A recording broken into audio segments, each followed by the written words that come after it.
No matter what country I've been to, you walk into these rooms, these orphanages, and it's almost like in front of these kids there's a wall. There's a wall up.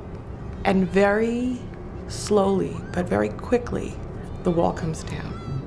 And these kids who you initially think, these kids are not going to be able to relate to me no matter what I do, so quickly these kids are able to open up and able to appreciate what you're bringing into their lives.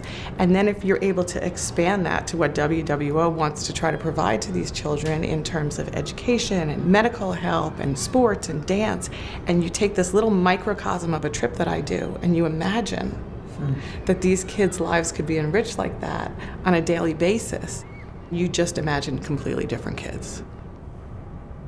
Andy, my husband, obviously, you know, is a child psychologist. And, you know, I along the years, you know, why do you work with children and not adults? And he said, because you can change children. You know, you can do work with them and you can help them and you can change them and you can really alter the course of their lives. And that's what the goal is here, you know, is to try to help and change and alter the course of these kids' lives.